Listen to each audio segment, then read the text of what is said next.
Chers frères et sœurs, c'est toujours avec un réel plaisir que je vous retrouve. Pour ceux qui nous découvrent la première fois, je vous prie de vous abonner et surtout de partager toutes nos vidéos. Nous sommes une initiative citoyenne qui consiste tout simplement à apporter tout notre soutien à la candidature pour ce Mos Camto lors des élections présidentielles 2025. Chers frères et sœurs, je suis ici pour faire connaître aux candidats pour ce Mos Camto au Cameroun. Parce qu'il faut que les Camerounais le découvrent davantage avant de découvrir même son projet gouvernement, son offre politique, ce qu'il entend faire des Camerounais en 2025 quand, une fois élu à la magistrature suprême. Chers frères et sœurs, c'est très important de parler de notre pays. Le professeur Moscamto est la raison pour laquelle je me suis levé pour lancer cette initiative citoyenne avec quelques de mes amis. Nous avons décidé d'accompagner la candidature pour ce Moscamto. Je suis très content que vous êtes en train de vous joindre à nous. Nous sommes déjà un bon nombre. Beaucoup de gens s'abonnent tous les jours. Pour ceux qui ne l'ont pas encore fait, je vous invite à le faire. Abonnez-vous massivement, partagez toutes nos vidéos et n'oubliez pas de vous inscrire massivement pour que nous puissions changer la donne en 2025. On doit tourner à la page de M. Biya en 2025. Je crois que ce n'est plus aucun doute pour personne à cet instant. Le changement est inéluctable au Cameroun en 2025. Chers frères et sœurs, quand nous parlons du procès Moscamto, on a à l'esprit les turiféraires du régime vont vous dire que oui, M. Camto porte un bilan de une partie du bilan de M. Biya. Oui, je vais vous dire. Si M. Biya a eu 2% de points positifs dans son bilan désastreux en 42 ans, en 4 décennies, c'est effectivement parce que à un moment de l'histoire, le professeur Moscamto a été pris dans son gouvernement. À un moment de l'histoire, le seul bon choix jusqu'ici dans le régime de M. Biya en 40 ans de pouvoir, c'est quand il a recruté le professeur Moscamto dans son gouvernement sur ce point. Parce que le professeur Moscamto, on parle généralement seulement du dossier Bakassi, le dossier qu'il aurait géré quand il était ministre délégué. Il faut déjà le dire que le ministère délégué avait été créé, le poste de ministre délégué avait été créé seulement cette année-là parce qu'il fallait que le professeur Maurice Kamto, le monsieur bien ne voulait pas donner un ministère portefeuille au professeur Maurice Kamto. Parce qu'on sait qu'il est opposant depuis, on sait qu'il est contre les manœuvres de monsieur Biya depuis un certain temps. Et donc, parce que le professeur Maurice Kamto, avant d'entrer au gouvernement, gérait déjà le dossier Bakassi. Et chaque fois, il y avait un blocus administratif dans la signature des documents qui engageaient le Cameroun. Il fallait chaque fois qu'il y ait que le ministère de tutelle, se déplace pour venir signer les documents. Monsieur Biya a alors nommé le professeur Maurice Kamto comme ministre délégué pour qu'il puisse non seulement être au tribunal, parce que le professeur Maurice Kamto était avocat conseil, donc il mettait la robe pour défendre le Cameroun. Il représentait le Cameroun, il rédigeait les textes. Il était dans divers pays quand il fallait, même dans les cérémonies de rétrocession, par exemple, vous avez vu le professeur Maurice Kamto. Donc, il représentait à la fois sur le plan technique et même sur le plan administratif, il représentait le Cameroun. Je crois que c'est Monsieur Biya sur ce coup-là disons, a été magistral parce que il a pris le professeur Maurice Kamto pas comme avocat privé, qui devait beaucoup coûter à l'État du Cameroun. Monsieur Biya a donné un poste inutile au professeur Maurice Kamto, un poste sans portefeuille, alors qu'il gérait les plus gros dossiers de l'État. Gérait le dossier Bakassi. Le professeur Maurice Kamto n'avait pas de contrat avec l'État. Il était géré comme tout fonctionnaire qui allait en mission. On lui donnait, comme les ministres et M. Biya qui vont en mission chaque fois. C'était la même chose. Donc, le professeur Monsanto a géré des grands dossiers.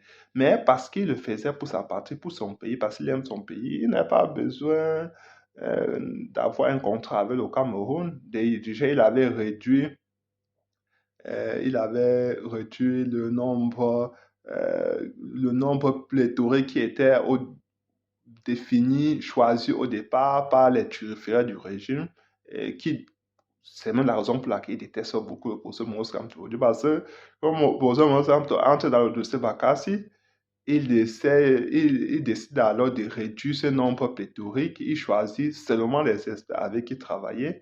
Et donc, le Cameroun économise sur ce coup-là. Et donc, je disais tantôt, on a l'impression que le professeur Maurice Kamto a seulement géré le dossier Bakassi. Non, chers frères et sœurs, en 7 ans de gouvernement de M. Biya, le professeur Maurice Kamto a réalisé de grandes choses. Tout de suite, vous allez l'écouter. Écoutez le professeur Maurice Kamto qui parle des grands dossiers qu'il a gérés quand il était au ministère de la Justice. L'article 66 que M. Biya a refusé de signer le décret a été préparé par le professeur Maurice Kamto. Le décret en question a été préparé par le professeur Maurice Kamto. Ça attend seulement la signature de M. Biya. Mais comme M. Biya veut que ses amis continuent à détourner de l'argent, il laisse tous ses amis voler parce que c'est cela qui nourrit la dictature. C'est cela qui contribue à maintenir M. Biya au pouvoir, à maintenir son régime. C'est à travers ces détournements de fonds publics, c'est rien d'autre. Donc, chers frères et sœurs, écoutez le professeur Maurice Kamto qui va vous dire tout ce qu'il a réalisé quand il était dans le gouvernement de M. Biya. Tout à l'heure, vous avez tantôt relevé justement que vous avez été justement au ministère de la Justice, voilà, du Cameroun. Vous avez été ministre dans ce gouvernement, le gouvernement du président Paul Biya. Aujourd'hui, vous êtes challenger. Alors, qu'avez-vous fait de manière concrète pour marquer votre passage dans ce ministère? Alors, merci de me donner l'occasion de citer quelques actions que nous avons pu mener. Je dis nous parce que c'est pas simplement un nous de politesse, mais c'est nous parce que moi j'étais ministre délégué au sein du ministère. Et donc il y avait un patron du ministère qui était le vice-premier ministre, ministre de la Justice, garde des Sceaux.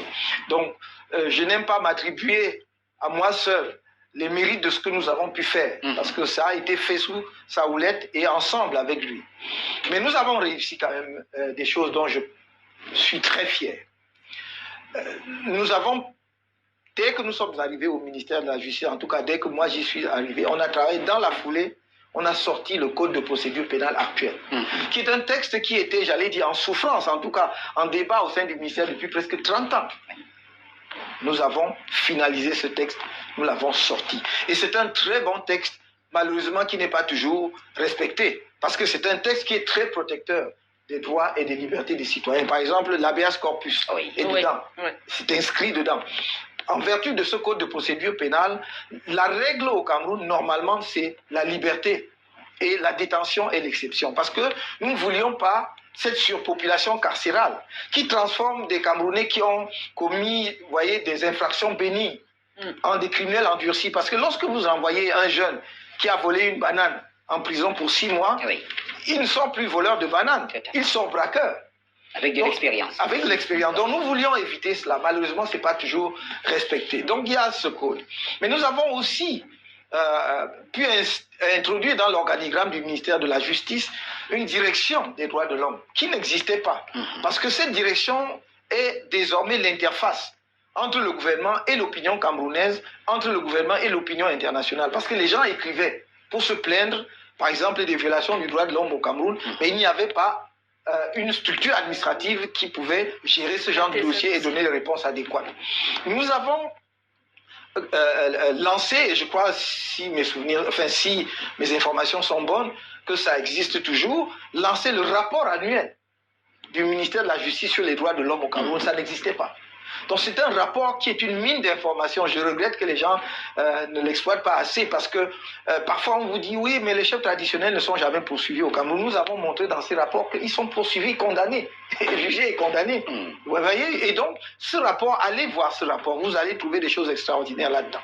Maintenant, du point de vue de l'organisation de la justice camerounaise, c'est lorsque nous y étions que nous avons mis en place toute la réforme judiciaire prévue par la Constitution de 1996.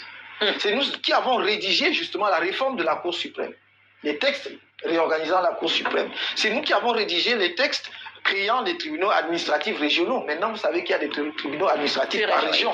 Avant, si vous étiez à Maroua et que vous aviez un problème de contentieux administratif, il fallait venir à Yaoundé. Là, vous réglez à Maroua. C'est nous qui avons rédigé les textes sur les chambres régionales des comptes. C'est-à-dire pour examiner les comptes de l'administration au niveau d'une région, vous n'avez pas besoin d'envoyer à la chambre des comptes au niveau de la Cour suprême. Nous avons revu le statut de la magistrature. Nous avons revu le statut de l'administration pénitentiaire, amélioré justement les grilles indiciaires dans l'administration pénitentiaire parce que il y avait un écart absolument, un gouffre pratiquement par exemple entre le personnel de l'administration pénitentiaire et le personnel de police. Nous avons réduit justement cet écart pour améliorer les conditions de l'administration pénitentiaire. Nous avons, avec la coopération internationale, essayé d'améliorer la situation des prisons, notamment par exemple, ne serait-ce qu'en achetant ce qu'on appelle des cars pour l'extraction des détenus. Vous savez par exemple qu'avant, pour amener des détenus au palais de justice, ils avaient des menottes et on les traînait sur le bord de la route comme justement du bétail. Non, nous avons dit c'est contraire justement à la dignité humaine et on a acheté des cars pour l'extraction des détenus. Je peux continuer. Sur l'exécution des décisions de justice. Nous avons adopté la loi, notamment sur l'exécution des décisions, des sentences des juridictions étrangères. Nous avons également rédigé complètement d'une part, le code de procédure pénale, le code de procédure civile, le code civil et la refonte du code pénal qui a, comme vous le savez, déjà été adopté devant le Parlement camerounais. Les deux autres codes ne sont pas encore passés devant le Parlement, mais nous avions entièrement rédigé cela. J'ai dit tout à l'heure que c'est également nous qui avions rédigé la loi de 2006 appliquant l'article 66 de la Constitution. Donc si cet article n'est pas entièrement appliqué aujourd'hui, c'est parce que le décret d'application, qui dépend du chef de l'État, du président de la République, n'a pas été signé. S'il le signe, le lendemain, le comité sera mis en place et les gens pourront déclarer justement leurs biens avant d'entrer en fonction pour qu'à la sortie de la fonction, on compare ce que vous aviez au moment d'entrée et ce que vous avez à la sortie. Alors, maintenant qu'on a... Et là, j'ai cité quelques-uns. Donc, chers frères et sœurs, ça, c'est ce que le professeur Maurice Kamto a fait alors qu'il était seulement ministre délégué. Imaginez ce qu'il fera quand il sera président de la République. Allons nous inscrire massivement sur les listes électorales dès demain et allons voter pour le professeur Maurice Kamto pour qu'il change notre pays. Le professeur Maurice Kamto est la solution à nos problèmes.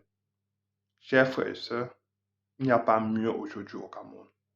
Le professeur Maurice Kamto remplit toutes les conditionnalités. Il est compétent, il est humaniste, il est travailleur acharné. Il sera au four au moulin pour changer la vie des Camerounais. Il sera un chef chantier, chers frères et sœurs. Il travaille d'arrache-pied pour changer le quotidien des Camerounais. Et vous avez vu ce qu'il a fait en 2018. Il a parcouru tout le Cameroun en 2018. Tous les arrondissements du Cameroun en 2018. Parce que c'est un monsieur qui ne dort pas. Même ceux avec qui, même ses amis, même ses pourfendeurs du régime, reconnaissent en le professeur Maurice Kamto ce travailleur acharné qu'il est. Il se mettra au service du Cameroun pour que finalement les Camerounais retrouvent la lumière. Ça suffit à cette obscurité dans laquelle nous vivons depuis 40 ans. Ça suffit. Monsieur Biya a apporté, a amené dans notre pays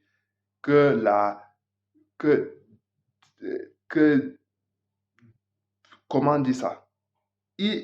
Que colère, désolation, il a apporté tout ce qui est détestable sur la terre. Ça, c'est le bilan de M. Biya. Ça, c'est ce qu'il a apporté au Cameroun.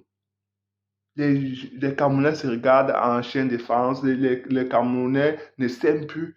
Les guerres partout dans les régions du nord-ouest et du sud-ouest. Vous allez écouter certains Camerounais être contents quand on arrête les marcheurs pacifiques et qu'on les torture. Ils sont très contents. Des Camerounais qui se disent bien constitués, ils sont contents qu'on arrête des gens qui sont innocents, qui n'ont rien cassé. On les colle des chefs d'accusation, terrorisme et tout ça. Mais ils sont très contents. Ils ne se posent pas des questions. Que la roue peut tourner, ils ne se posent pas des questions. Est-ce que c'est normal? Les Camerounais ont perdu le humanisme sous le régime de M. Biya. Mais c'est ça qu'il incarne au sommet de l'État. Ça ne surprend personne. On a besoin d'un chef d'armée.